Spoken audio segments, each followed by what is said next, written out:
Pour la Belge Histoire, on vous emmène en Tunisie. 8 ans après la Révolution, beaucoup de jeunes là-bas sont sans emploi et la culture est un luxe que très peu d'entre eux peuvent s'offrir.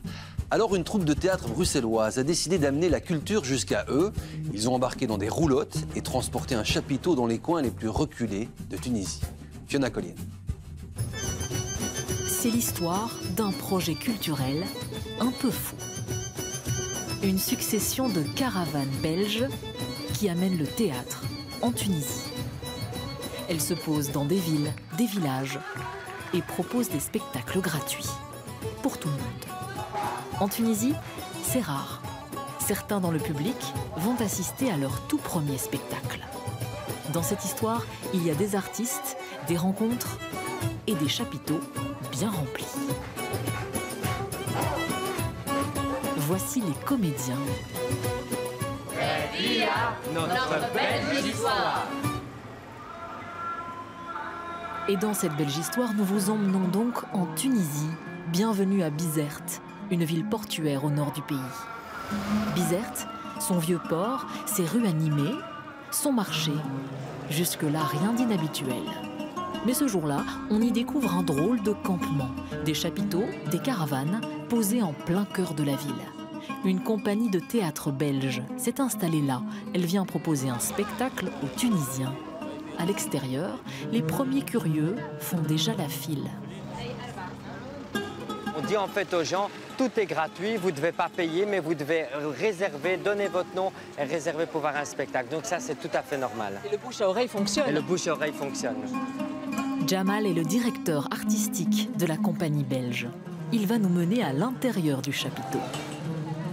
Les comédiens sont en pleine répétition. Ils sont belges, mais aussi tunisiens et marocains.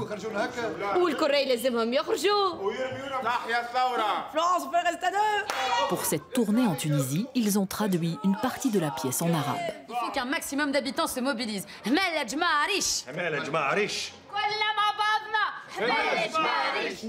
Alors vous l'imaginez, les répétitions n'ont pas été de tout repos. Moi je me suis dit mais comment on va faire parce qu'on comprend pas.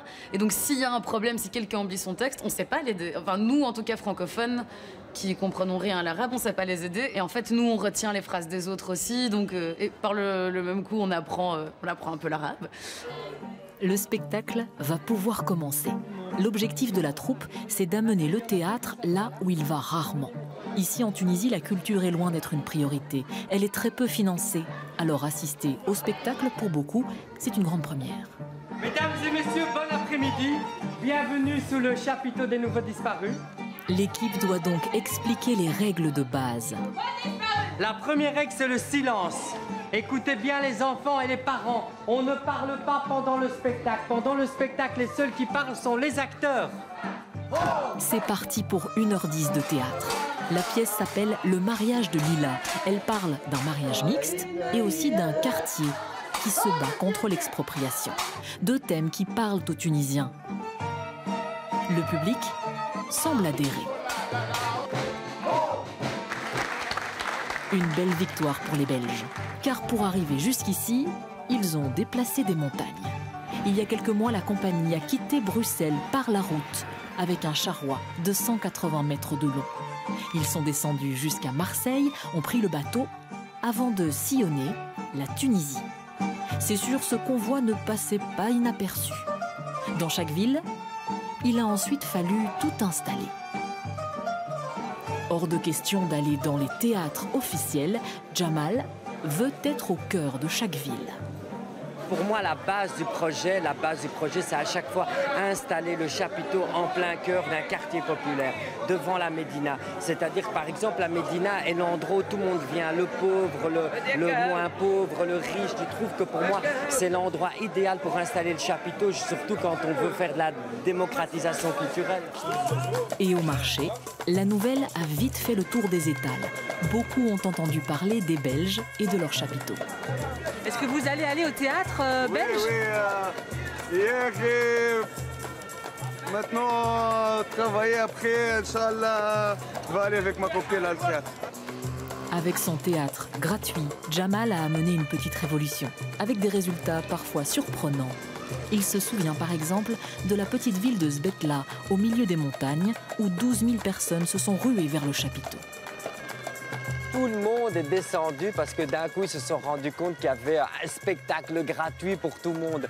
Et au fur et à mesure des jours, mais tous les villages des alentours étaient au courant. Donc il y avait de plus en plus de monde, de plus en plus de monde. Bah, nous, c'est même pas compliqué. On était, honnêtement, on était dépassés complètement. Et tu te dis, là, il y a cette soif de culture. Mais chaque ville est différente. Chaque fois, la compagnie se demande si elle trouvera son public. Depuis quelques jours, le ramadan a commencé. Alors à 19 h, les rues de Bizerte sont désertes. Les spectateurs viendront-ils voir la pièce ce soir? Difficile à croire pour le moment. Les comédiens belges se sont adaptés au rythme tunisien et partagent le repas à l'heure de la rupture du jeûne. Autour de la soupe, ils se rassurent. Pour eux, c'est certain, les spectateurs vont faire le déplacement. Ils viendront. C'est le mariage de Lila. La vie reprend son cours. Et même plus tard, donc il rattrape jusqu'à 2 h du matin, ça bouge quoi. Et ils ont vu juste. Une demi-heure plus tard, les habitants de Bizerte sont revenus en grande forme. Ici, la jeunesse tunisienne a trouvé un endroit accueillant. Entre deux danses, ils se ruent sur la billetterie. Tous veulent un ticket pour la pièce de théâtre. Elle est curieuse, c'est ça? C'est pareil intéressant, donc on est là pour voir ce spectacle. En plus, c'est pour la première fois qu'on assiste à ce genre de spectacle.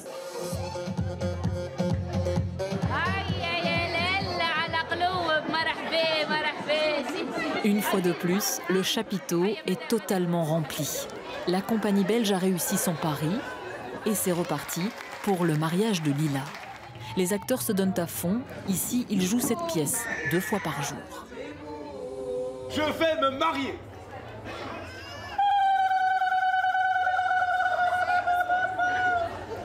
Elle est de quelle famille? Si ce n'est pas Sophie de la Poudrière, c'est non.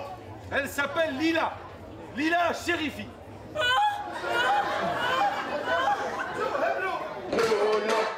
Bientôt, cette caravane nomade reprendra le chemin de la Belgique. Mais alors, que restera-t-il de tout ça en Tunisie? Les comédiens tunisiens veulent à tout prix garder cet esprit dans leur pays.